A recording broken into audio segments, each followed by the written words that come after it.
Welcome to Wild Turkey Science, a podcast made possible by Turkeys for Tomorrow. I'm Dr. Marcus Lashley, Professor of Wildlife Ecology at the University of Florida. And I'm Dr. Will Gulsby, Professor of Wildlife Ecology and Management at Auburn University.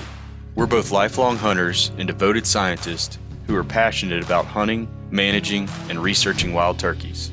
In this podcast, we'll explore turkey research, speak to the experts in the field, and address the difficult questions related to wild turkey ecology and management. Our goal is to serve as your connection to wild turkey science.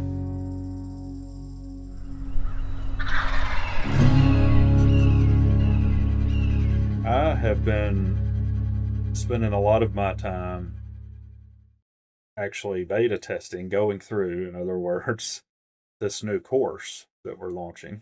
Yeah. I hadn't quite gotten to the content you contributed. But Saving the best for last, I see. I'm right in the middle of Mark Turner's field management stuff, and I'll be honest with you, I'm learning from it. That's great. You know, and I would say that's one of my strengths personally is field management, particularly for poult, for poult cover. But man, it's really good. So it's really good. So what are some of the topics covered in it? What's that overview? Well, so we have we sat down as a team. We also interviewed a bunch of different people, scientists and researchers, managers, some of them state agencies, some of them private landowners, trying to figure out what people wanted. Mm-hmm. Because the whole idea, just for people real quick, we've been getting a lot of questions and people were hungry for opportunities to learn. You and I have been trying to address that. We're trying to address it right now in one form, right? We also put out content all the time on social media. You and I recently did an in-person training, and I thought that was really comprehensive and successful, and the people that attended it seemed to think so. But a lot of folks, in response to that, and just over the past little bit, have really keyed in on having something that they could take on their own time wherever they're at, so they don't have to travel somewhere, and it also to be comprehensive and coherent. You know, they don't want to have to go try to piece together 500 YouTube videos and podcast episodes trying to put together that all into one thing. So we have been working diligently for months, and I know that you're aware because you contributed one of the modules, which we're very appreciative of this. Well, two, I guess, but one in this one that we're launching. I guess it'll be today. When this comes out is the same day it launches. So if you haven't heard of this, in the show notes, there's a link. You can sign up and take the course right now. So all that to say, we came up with a list of maybe 12 to 14 topics that we thought are absolutely of strong interest. They're covering different aspects of what people care about with turkey. Mm-hmm. The one we're launching today is focused on how to manage stuff that most landowners have control over, right? Like you can manage habitat quality in various circumstances, or you can manage populations by trying to understand, how many turkeys you have, how many you can take, predator removal, how does that integrate into this whole thing? So that's what we try to focus in. And I think of this really as an advanced course for those enthusiasts that are really interested in understanding how they can move the needle on their ground. Right. We also have a whole bunch of state agency professionals in several states that are signing up or already have. So I think it is at a level that it could be of great interest even to a biologist that's managing a WMA. Okay. The topics include things like what I'm watching right now with Mark Turner is field management. He also has contributed one that's on food plots. And for those of you that don't that name doesn't resonate with. Mark studied with you for his master's, with Mhm. Craig Harper for his PhD, and with me for his postdoc, and now he's a faculty member running his own lab at Oklahoma State. Mhm. Pretty strong pedigree, especially field management, wildlife management, habitat management. Probably picked up all the best attributes from the 3 of us and left all the rest He certainly discarded. did leave all the bad things for me. He left all that. But, it's a really engaging thing, and like I said, we all have different interests and expertise, and he kind of got the best of all those Yeah. and put together a really strong module on that. So we got, the field stuff, whether it's managing native plant communities or food plots. We've got forest and improvement from Craig Harper, the pioneer of that Right. from my point of view, Yeah. especially for turkey I management. agree. We had you contribute on predator management, and you also did a case study where you showed Mhm. how you went through a property to set it up, Yeah. put together all these concepts from habitat management. Craig also provided that. We had Dwayne Elmore provided a module like that. Mhm. So, you get multiple case studies where we actually walk you through implementing these strategically on a property. And Mhm. man, that that's something you can't get anywhere else. And I bet what's really interesting about that too is to see the way that each of us approaches it a little bit differently because that's kind of getting into the art of management, right? Yeah, You it know, we is. can It's a canvas, and you yeah, guys have a different painting strategy, but there's a lot of similarities. right. And I think that's remarkable. And I learned Yeah. such a tremendous amount from just listening to you guys because I have a different painting strategy as well. Yeah. And like we're lifetime learners, and I think our listeners are for the Yeah. large part. I'm watching it get, and I'm taking notes. Mhm. Like I'm trying to refine my own understanding, my own presentation, my own painting of the canvas, if you will. Golly, man, you're creating homework for me now.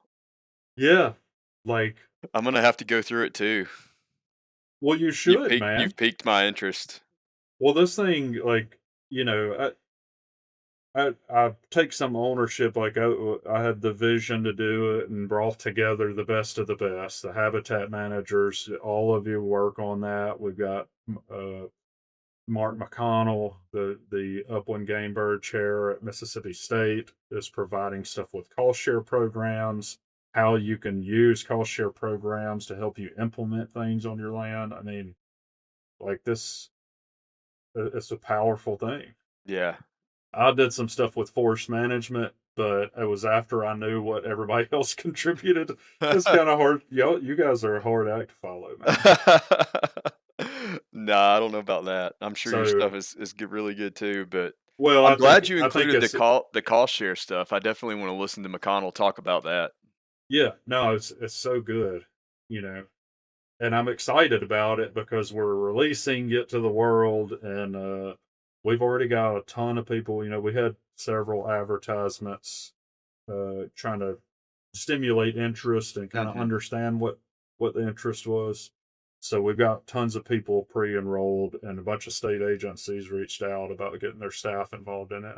Yeah. I'm really excited about it because there wasn't anything like this. Yeah. What's the cost? So it's $150, Oh, which wow. I think Yeah, is that's a really good value for that. yeah, what a It's like tremendous value. I think And Charlotte said it was like 10 hours of content? yeah, that seems about right. But, you know, this is something we probably spent more time on that than just about anything. Like, what is the price point? Because we don't want it to be a deterrent to Right, people, but the reality of the matter is it has to pay for itself, or we right. can't keep it. Mhm. We can't develop it and keep it and continue to refine it over the years. Like we're going to be adding stuff to it, Yeah. like that we have to charge something so that it pays for itself, or it's Sure. not sustainable. So all of the proceeds go right back into maintaining the course and developing information and refining it over time. Mm-hmm. So, even if you think maybe you already know everything, even just enrolling just for that can help us, because it helps us sustain it. So I Right. think there's probably some people that feel that way. Well, I don't need the course, but I think others do. Yeah. Yeah. So you can help us out with that, or just, if you want to help, you can donate, I guess, directly. But So when you buy it, do you have unlimited access to it, or is it like yeah, how does that work? so we had to. We're also working within the bounds of the university Sure. policies and everything. So what we were able to get is unlimited access for 90 days, Okay. which hopefully is plenty of time for folks on a case by case basis. If we had to, we might be able to adjust that. But Mm-hmm. that was something that the administration seemed pretty strong on. Right. So I was trying to get it as relaxed as possible. Right. I mean, but you can't make it too relaxed, or then it gets shared around and nobody buys it anymore, and you don't have the Yeah. funding to keep it going, like you were just talking about. Right. I'm just excited about it to be able to provide this. You and I both feel this way because I've seen you react this way. Like, we're so excited to share information with people and see that get utilized for the benefit of the resource. I mean, that's what Yeah. I'm here for. Yeah, I think the aspect of it that excites me the most is how, we know that we're going to have to really move the needle on private lands to reverse a lot of the declines that we're seeing, that, Yeah. you and I pretty strongly believe that the majority of what we're seeing in the areas turkeys are declining is associated with habitat changes Yeah. for a variety of reasons that we've laid out over a number of episodes. Um, but it's so complicated to remedy habitat issues on private land, to the point that, I mean, there are certain people that have said that there's no way you're going to restore turkey habitat on private lands, and they've Well, kind of that thrown their hands up in the air on how to I do that. know it. But And I think this is one way we can yeah, at move it forward. scale. And the other thing, like, those case studies that you guys provided, Yeah, those are real world examples. You went in and aggressively changed management to yeah, benefit turkeys, and then it benefited turkeys in a big way on those properties. yeah. Those weren't selected on accident. That's right.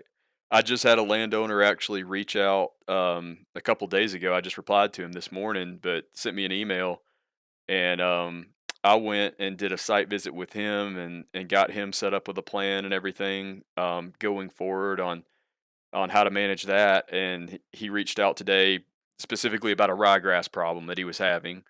Imagine that. Big surprise there. We do talk about how, in detail, how to address that problem. Yeah, hot Go topic ahead. this time of year for sure. But yeah, I mean, at the higher level though, he informed me that the turkeys were responding very positively to what he's implemented out there so far. Yeah. And this is only, I get man, I visited his property last summer, so already the first spring after he implemented a lot of those changes. Now he ripped the band-aid off, and he did a lot Yeah. quick, but he's seeing results from that. One, people are like, oh, yeah, yeah, yeah, whatever. If you get aggressive, if you have a bottleneck at poult rearing because you have crappy poult rearing cover, you can address that this year. Yeah, That, I mean, I think we're going to do this episode. Maybe it'll be the next one, but we've got all these imprinted poults, and we're yeah, evaluating, what's going on with poults at that stage. And I can tell you, those little voracious predators just need the opportunity to be predators. hmm, They need a place that they can safely forage for bugs. right. And if you can provide that with an annual herbaceous forb dominated plant community this year, like, it can happen really fast. Yeah. I would say the only caveat to that is, I mean, if you have some open ground. If you Yeah, have to create some open ground, then it may take a little bit longer, but if it's already there, that's the great yeah. thing about poult rearing cover. But It if is you have super some open rare. woods, you could still do it this That's year. right. you even in that case. it's super rare to find that poult rearing cover, but at the same time, when you go to intentionally create it, it happens fast. Yeah. So all that to say, doubling, which I think would be completely reasonable, maybe even more, but doubling poult survival 1 year Mhm. is going to make a big difference in how many turkeys there are Yeah. next year. Yeah. Now they might be Jennies and Jakes. So the Well, common complaint that I've heard is, man, now all our Jakes are in these huge groups well, you and gotta ruining accept our that. hunts. You gotta accept that if you have high production, That's a you know? pretty darn good problem to have, isn't it? It is a good problem to have. You gotta appreciate the gang of Jakes. You know, like I just smile when the gang of Jakes comes through. You got me off track, there was something else I'm sorry I about was it. gonna yeah, that's I fine. mean, this is what we're here for. Yeah, I'm just excited about it. yeah. And I'm also like enjoying it, going through it myself. Yeah, I mean, selfishly, I mean, you've created one of the best resources that you could possibly have to train yourself up on, the Yeah. areas that you're weak or that you wanna round out your knowledge in a little bit more. Yeah. Oh, one while you're thinking about what you uh Move past that. okay. Well, Oh, yeah, I remember, let me not forget this one thing real oh, quick. yeah, now I'm The gonna other forget again. like you were talking about me training myself, but the reality is a lot of our practicing biologists and foresters and they need continuing education and we Right. do have it accredited for hours for that as well. So if you're a forester, and you need some hours of credit, here it is. Mhm. It's a really good point, and that's valuable. Yeah. Yeah, so what I was just thinking was in reference to that comment you made a second ago about how quickly the population can respond. So there's two ways that I've seen on a lot of these properties that turkeys respond, and one is through increased reproduction, which is what we would expect and probably the first thing you think of. But I've also seen a lot of these properties respond by just having new turkeys immigrate to the property. They're a magnet. Yeah, like having birds that are already adult gobblers coming in spring, and I can't tell you how many landowners I've worked with in the past that said that they used to have turkeys, all the time through deer season, but then turkey season would come around and they'd only have one or two, and it's because they didn't have reproductive cover, but now they do, and the turkeys are responding accordingly, Mm. and they're filling in from even surrounding areas. So that can happen really fast. And then the other thing that I wanted to mention too is that price point, man. Like just thinking about how much knowledge and how comprehensive that is for $150. I mean, that's less than you pay oftentimes to plant an acre food plot, you know? Yeah. Well, that's like a box of shells these days. It's like, That's right. darn, I spent more on my darn hunting license out of state, like, Yeah.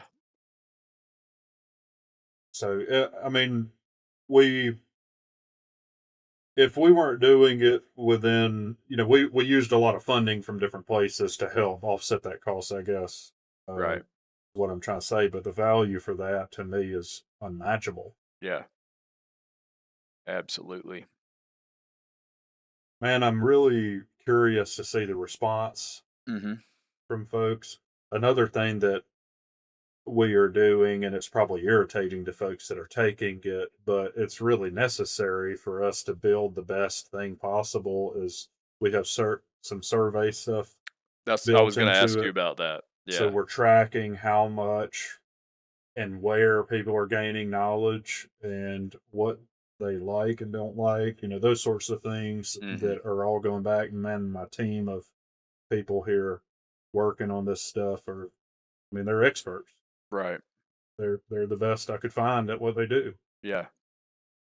Yeah. So I hope that in those survey metrics, you're going to have some way of keeping up with the positive results that people see and the acreage that they impact too. yeah, we do have a way to follow up. Now the trick is people have to respond to it, Sure. which the response rate isn't always stellar, but we do have a way to follow up with people. And of course, we would invite, people emailing us, Right. questions or concerns or success stories. Right. We welcome all that, and keep those in our notes and use it to refine this kind of stuff. Yeah. I would encourage folks to provide that feedback so that obviously it can be improved going forward, which is helpful in and of itself, but also from kind of more of a perspective of self-interest, particularly reporting on aspects of how the program was effective and increasing turkey populations is going to be very important because I think that that's going to start arming us with data to show, um, you know, other people and other that are involved in, anything from universities to state agencies, a model of how we Hmm. can start, turning things around on private land. Yeah, And having evidence of that it is doable and that folks will do it if you give them the information, I think could be very impactful going yeah. forward with as far as like how we strategically try to return turkeys to, their most abundant numbers from the past. Well, I think that's really important. It is a daunting task to think about at scale, right? How are we going to get millions of acres? Yeah. But then again, our surveys from this podcast show that people have already implemented things that they learned from the podcast on literally millions of acres. Right. So, that I think it's important for us to track it and understand that impact and how we can get it better. But it also, like you said, provides a blueprint, right, that we can hopefully replicate elsewhere, kind of like the call share program that we just talked about Hmm. recently. Like that was our intent, was to show how successful that program is and how it can be replicated elsewhere.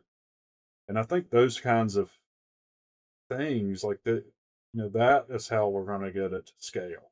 Showing people what you're going to get out of it and providing case studies of that is really important. And then try to come up with a blueprint for how we can implement it at scale. Right. Well, good stuff, man. Yeah. Well, what do you think? Like, I guess, what would be if you're, a random landowner that was looking for something like this? What would be your questions? Mm. Like, what would you Um, want to know about it before you decide whether or not to do this? what would I want to know about it? And How folk relevant? How for those relevant? folks in YouTube, just go ahead and drop us some Yeah. comments with your questions, and I'll be happy to field them. How relevant would it be to landowners outside the South? Ooh, very good question. So, I think a lot of the concepts are solid. Like they're going to be broadly applicable. How you get there might change some Hmm. in some places. Particularly, I'm thinking about the Northwest or Southwest. There, some of the tools that you might use or the way you use the tools might change some, but brooding cover is brooding cover. Right. The composition of the plants making the brooding cover might change, Right. but you understanding what that looks like, how what it conveys to the population, and thinking about ways that we get there.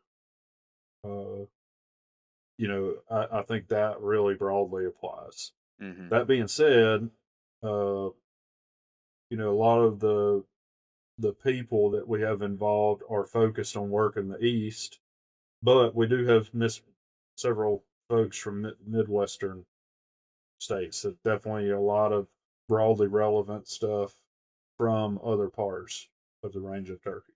Yeah. I would say it is directly relevant to the places that people care about turkeys and are actively managing their land for Yeah. turkeys. That's a good point. You know, there are a few landowners, go to, I don't know, pick a random state out in the upper Midwest. Most of them just don't care about turkeys, Hmm. or they're even a nuisance in some Right. cases, Right. Imagine but that. people that are deliberately managing land, that's not concentrated until you get to the eastern United States Yeah. generally. So Now basically, we just got 15 comments from people that are like, "That's BS. We do it on my land." Yeah, you know that's true, and there are oddballs. We'll call them in different parts of the range of turkeys, but hmm I just don't. personally see that really strong vested interest Right. out west. So I think it sounds like it's safe to say that if you're in the eastern subspecies range, you're probably going to get a lot out of it, I would say you definitely will, or the Osceolas. regardless of where Yeah. you're at in Yeah. terms of your own journey and learning how to manage for turkeys. Yeah. You will get a lot out of it for Yeah. those. And Yeah. you will, I think you still will get a lot. And if you're in the Rio range or Miriam range, you still get a lot of great information concepts out of it. But how you might get there may be different. Yeah. So it sounds like certainly if you're just starting out, you're going to learn a ton. And even if you're pretty advanced, you're still going to learn a lot. We're learning from it, like you said Yeah. earlier. I mean, I'm gaining a lot out of it. Yeah. So even if you're an advanced, you would consider yourself an advanced practitioner, you're probably still going to get a lot from it. Um, what about like acreage size? Do you think it's stuff that's relevant to large and small landowners? Yeah, in fact, multiple people during their delivery of topics talked about scale quite a bit. Right. And I think that's something that we leave out a lot is scale of management. We get questions a lot, like how big does the brooding cover need to Right. be? How far can they be apart? And I think based on what I've seen so far, that is addressed pretty well Okay. across different topics. You know, whether you're talking about forest management, field management.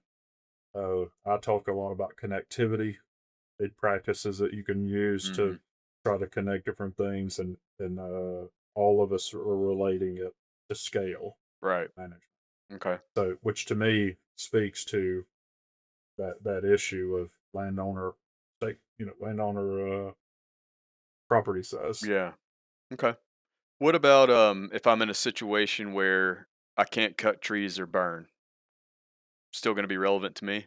Yes, big time, because Okay. we talk a lot about using other tools like herbicides, uh, the predator management aspects. I think those are pretty important tools in the Right. toolbox, and they're covered well. Okay. So to me, having it all in one place, that alone, like even if you think, oh, I'm good on this part, but not on that, but having it all together in one coherent, resource is pretty powerful. Yeah.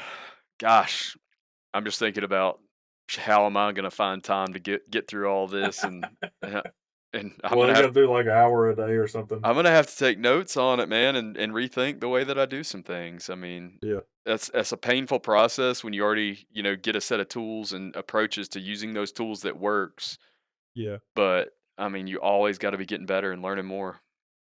Well, I think it speaks volumes to a lot of the scientists that are involved in it. Certainly to us, that we are continually valuing this kind of opportunity and trying to learn from it ourselves and continually refining the way that we think about them. Hmm. Like that, I think there's a lot of value. I guess that's why people come to us for stuff, whether it be on uh the property visit side or just coming to listen to us or whatever. Uh, we are actively making time for that. Right. Right.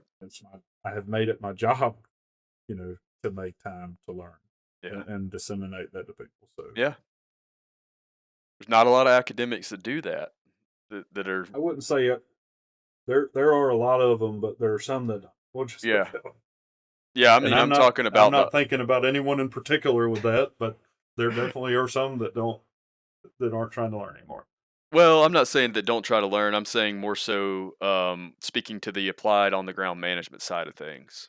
Oh, there's definitely not many of those Right. I mean, you've that are trying assembled. to apply it. Yeah. I mean, you've assembled. I mean, I would almost say like the majority of them, at least in this topic area. Yeah. Well, I would, you know, me being a habitat guy, I really was interested in trying to get the best that there is with habitat. Right. The applied guys that are thinking on a day to day basis about habitat management. That are putting it on the ground and watching the results and the response. Yeah. Yeah.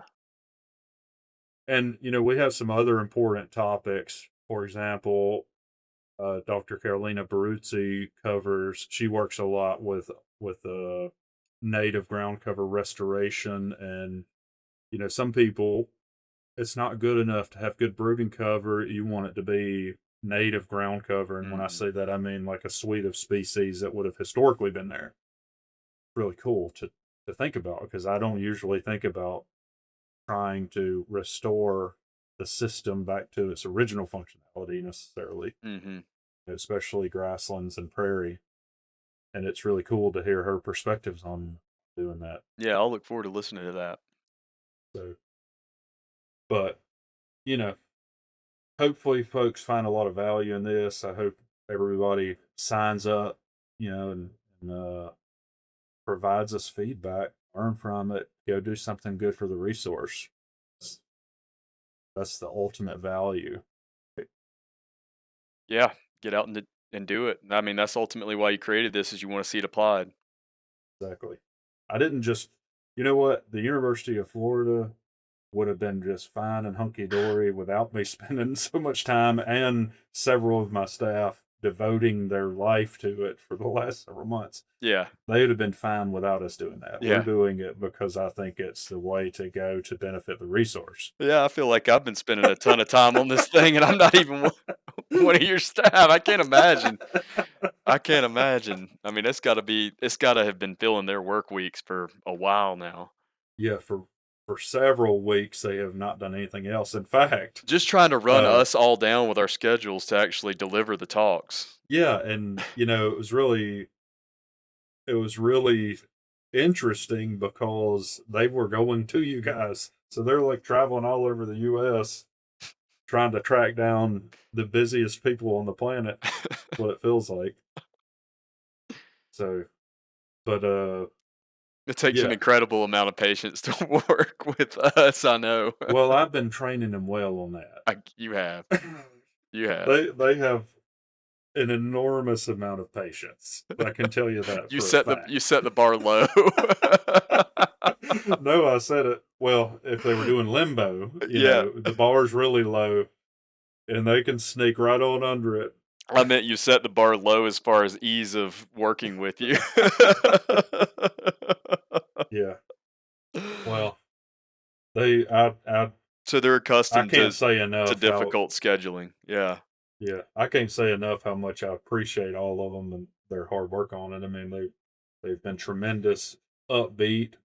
They're all having to watch these things over and over, trying Oh, to, I'm so sorry. clipping and cutting stuff together and having to re-record and just, I Yeah. mean, Who all from your group worked on it, if you want to give them a shout out?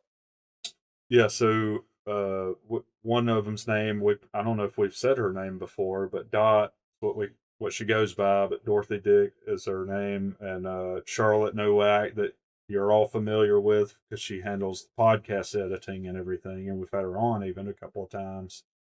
Zach Steele, so you've heard his name because you probably get surveys regardless of what state you're in. Right.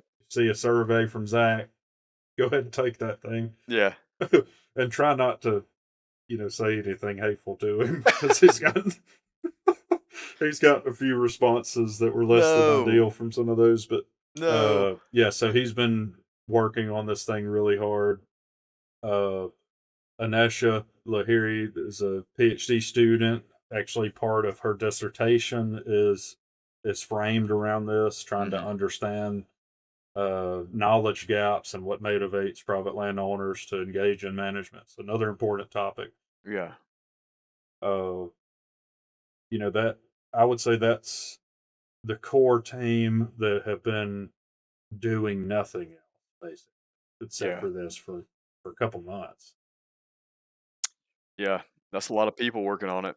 Yeah, a lot of other folks in our lab, that are contributing in various ways. We've got a bunch of them taking the course, Mhm. to try to find any problems or errors or anything. Uh, yeah, it's been a pretty tremendous effort. We also partner with another lab that uh, they contributed the disease module. Mhm. So just like understanding and how to manage for disease, tricky disease. Yeah.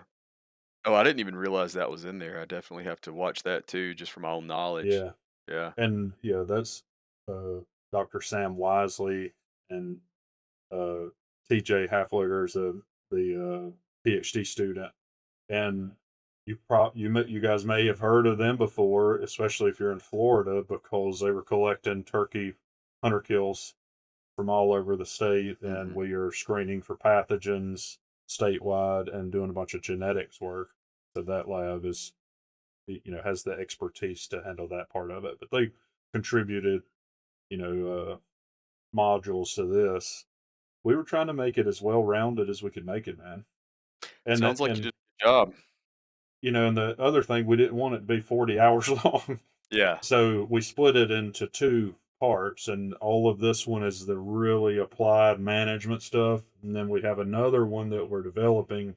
It'll come out soon, uh, where we have like the history of wild turkeys, going from the beginning. We have the biology of turkeys, more just understanding the species and, you know, how things have changed for it over time, that kind of stuff. Right. It's a little less management focused for you on your property, but might be of great interest to you if you're just an enthusiast that wants to know everything about turkeys, or if you're.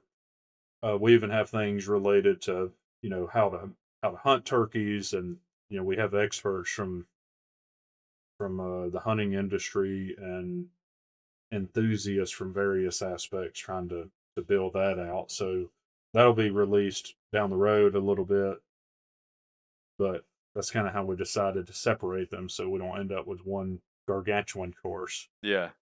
So will that be coming out later this year? Like, will it go on into next year, you think? We will release it in 2025. Okay. It's a little bit more difficult to project when that will be, Hmm. but several of the same people have contributed something to that already. So, like for example, Dwayne Elmore is doing a general biology one but related to the mating Right. system. Yeah. And then we have some folks that are contributing to modules like describing the different subspecies and what data sets we have related to them, in terms of why we are treating them as different subspecies, that sort of thing. Hmm. Uh, has a lot of different kinds of information. We had uh, David Holly from Mossy Oak is talking about hunting strategy, and calling, and some on the history. So, you know, another really cool resource, and it's separate from this, and they're working on it. Yeah. I mean, if, our podcast listeners that I've interacted with over the past couple of years are any indicator, I think that one's going to be really, really popular too. There's just so many passionate turkey hunters out there that Yeah, want to know absolutely anything and everything they can. yeah, Even if they're satisfied with their management, satisfied with their numbers, and, are already really educated on that side of the house, they're going to want to hear about that, all that biology and life history information too, natural history. yeah. I think it's important context, and it's really exciting to hear these different perspectives and learn things. I mean, even in that one, being a being there when some of them were being recorded, I was like, Hmm. wow, I didn't know that. Yeah. Yeah. Like, that's cool. Then you're also Like there's some, reminded of lots of things you heard before, but then, they got dusty over there in the corner and you'd forgotten about yeah, them.